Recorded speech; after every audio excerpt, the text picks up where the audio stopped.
Hello. Thank you so much, sir, for that. Antok na lahat. Pagod na. Maaga tayo kanina, ano? I'll make this short, but for at least to those parents na andito pa, sana makinig, and also to our instructors and all. But beforehand, allow me to give praise and my courtesy and respect, of course, to our university president, Sir Dr. Professor Sema G. Dilna, our three vice presidents, Dr. Kundo M. Pam Jr., Dr. Abdul Samad Sheikh, Dr. Teng A. Alim, my co-members of the Board of Regents, Sir Abdul Faik Abdul Rahman, sir, and of course Sir Ali, the faculty president, our respective deans from different colleges, ma'am, sir, good morning, my co-graduates, instructors and faculties who are here, our parents, my greetings of peace. Assalamu alaikum wa rahmatullahi wa barakatuhu. Okay. Again, it is great honor and deep humility that I stand here before you and speak on behalf of the graduating class of 2025-2026 to deliver a tribute speech. Again, many of you know me as the controversial president of the University Student Council. And some of you sinasabi, mayabang daw at suplado daw ako. But behind those titles, behind those impressions, katulad nyo rin ho ako. I am also a student who showed up every day and did his best for his family and for his loved ones. Bakit? Kasi alam nating pare-pareho that some of us didn't come from privilege or silver spoon. Hindi ho lahat tayo dito nakaranas ng marangyang buhay. Hindi ho lahat tayo dito dumaan sa marangyang buhay. Some of us came from the humble families at lumalaban ng patas lang sa buhay. Bahala na kung ano ang pwede nating mayambag sa komunidad. We are not hustling to impress anyone or to compete with one another. We are here to rewrite our story and to build a better future for our families and to win the battle of our parents couldn't. Hindi ito tungkol sa pagpapakitang tao. This is all about breaking cycles and creating a life na pinangarap ng bawat magulang natin para sa atin. Our journey may not filled with extraordinary moments, but it was built through countless ordinary days when we choose to continue despite exhaustion, uncertainty, disappointments, and fear. We are here today not because road was easy, pero kasi mas pinili nating hindi sumuko at magpatuloy.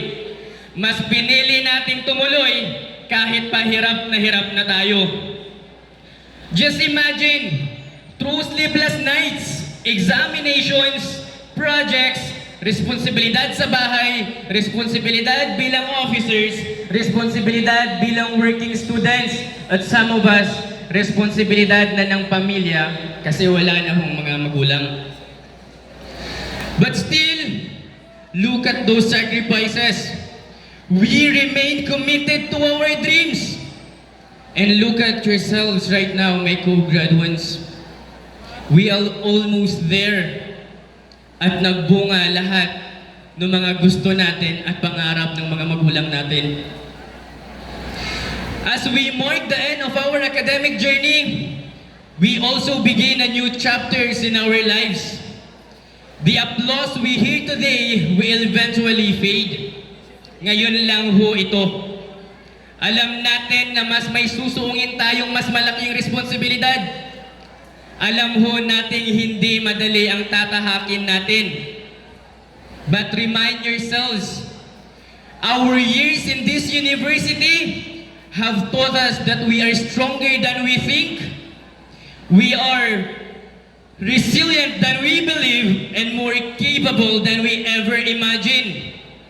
This moment is not the end of our journey, nor fulfillment or lies or our dreams. Rather, this is the beginning of a greater calling, a reminder that our true destination lies in what we have achieved today. but in the lives we will touch and the legacy we will create tomorrow. And of course, this won't be possible without the support coming from our support system. On behalf of this batch, I want to give my deepest gratitude to our faculty and staff of this institution, especially our instructors who shared their wisdom and knowledge towards us. Alam ho natin pare-pareho dito na hindi ho madali ang magturo. That sometimes, even as aminado, na ang hirap ho nating turuan.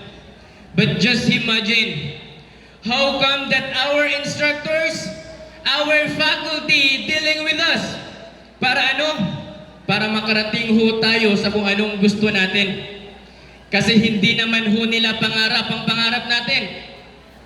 But it's for them to create a better individual for our community and for our family. Pero, ni simpleng salita, look at your instructors there, your deans right there. Simpleng sincere thank you lang sana ang marinig nila doon sa paghihirap, doon sa pag-iintindi nila sa atin. Kasi alam natin pare-pareho dito na ang mga instructors and faculty natin dito naghirap din para ibigay ang best nila. Makatungtong lang tayo dito sa lugar na to at dito sa puntong ito. Again, to our instructors and faculty, maraming salamat po. Hindi ho kami makakarating dito kung wala rin ho kayo na tumulong ho sa amin.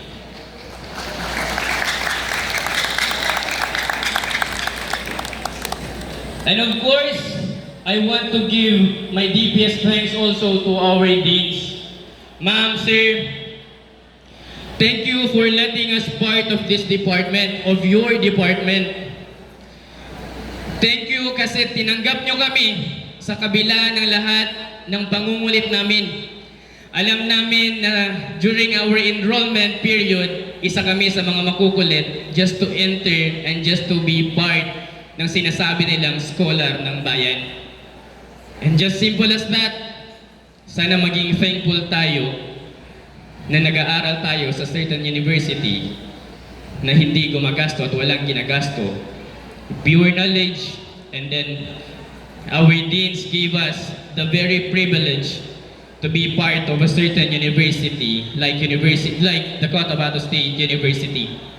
A department that empowered us to believe in our potential, guided us with wisdom, and prepared us to face the challenges of our professional journey with confidence and perseverance. Again, deans, ma'am deans, and sir, thank you so much again and again.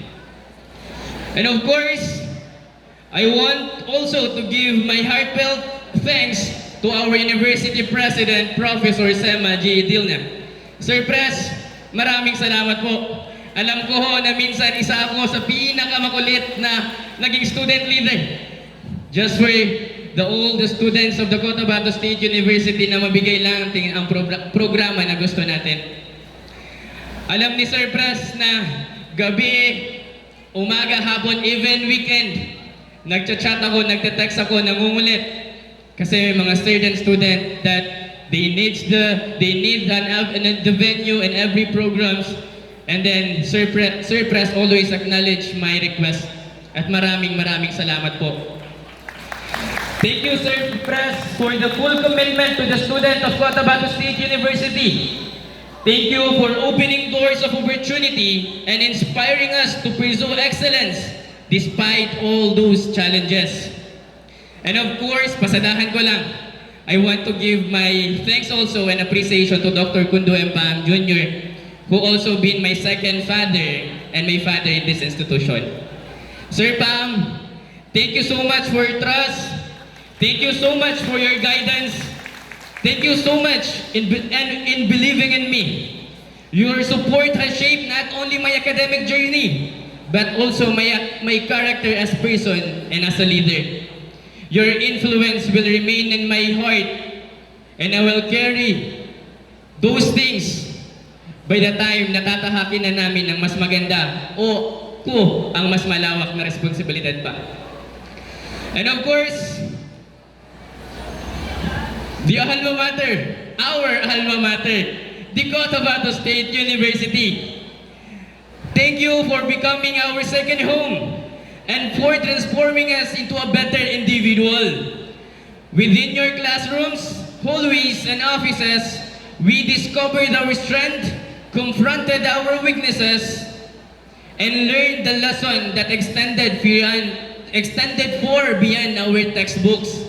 Because honestly guys, 3 years pa lang ako andito.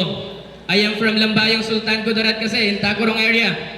And my adjustment here, hindi madali.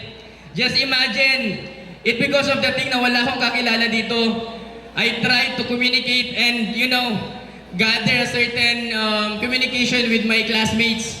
At ang sabi nila sa akin, "Ninaba ka Maguindanao ng ka, tuwa na laya. Pangit, wait, bakikinagin." And totoo naman din. And ang sabi ko, it was a good actually experience on my part. Dahil doon actually, 2 years akong hindi nagmagindanaon dito.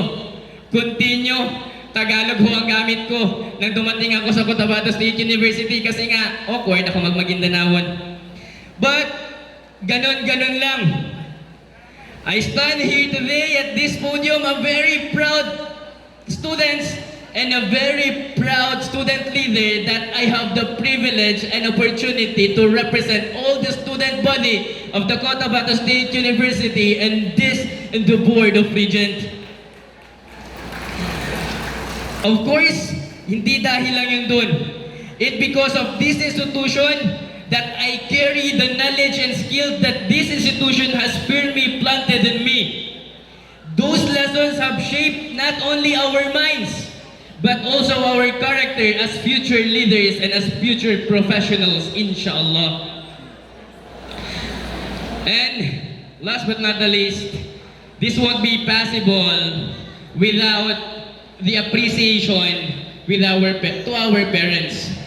And no tribute would be complete without honoring them. These achievements belongs as much to you as it does to us. Sana ho naiintindihan natin pare-pareho my fellow graduates kung anong paghihirap ang ginawa ng mga magulang natin just for us na mapunta sa sitwasyon na to. That some of you minsan nagdadabog pa sa simpleng utos lang. Without asking them, "Mapa, inaama, umiabi, ngibatadan ka, kamusta ka po? Kamusta ka po sa trabaho ninyo?" Simpleng question lang, pero napakasakit, hindi ba? Again, isa sa mga hindi ko makakalimutan, my mother once told me, "Anak, mag-aral ka ng mabuti." Bakit? Kasi ayaw naming malitin rin kayo tulad ng ginawa sa amin. And it because of those things, simple words. Hanggang dito, dala-dala ko yun. That I am very aware that many of people out there, even our relatives, minaliit kami. Ang gusto kong iparating dito, na sana kahit sa simpleng, "Ma, maraming salamat po. Ma, inaama, sukran." Kasi hindi kayo sumuko. And sometimes, ang iba dito, nakita ang sakripisyo ng panggulang, pero hindi na kasama doon sa graduation day. And of course, I want to acknowledge one of our Latin here na wala dito. His father passed away bago lang, kaninang umaga. And those things, those experience, imagine. Nakita nyo ang sakripisyo, nakita nyo ang bawat effort, pero hindi na makikita ng mga magulang natin na aakyat tayo sa entablado at hindi na nila makikitang suot-suot natin ang cup natin for our graduation day. Again, thank you so much, our dear parents. Maraming salamat po. Maraming salamat sa lahat ng sakripisyo maraming salamat ho sa bawat effort na ginawa nyo sa amin. Pasensya na po kung minsan nagawa namin kayong sumbatan na hindi man lang ho tinatanong kung okay lang rin ho kayo. Pasensya na kung minsan nagawa pa namin magdabog nang hindi ho tinatanong kung maayos pa po ba ang kalagayan ninyo. We, the graduates right now, hindi natin ito ma-achieve alone. Baka nga sa inyo dito hindi lang nabibigyan ng baon, nagdadabog na. Baka nga yung iba dito hindi lang nabibigyan ng panggasolina, bahala na. Pero hindi ho pinupulot ang pera. Minsan ho nangungutang pa sila. And I experienced those experiences. All in all, maraming salamat po, our dear parents.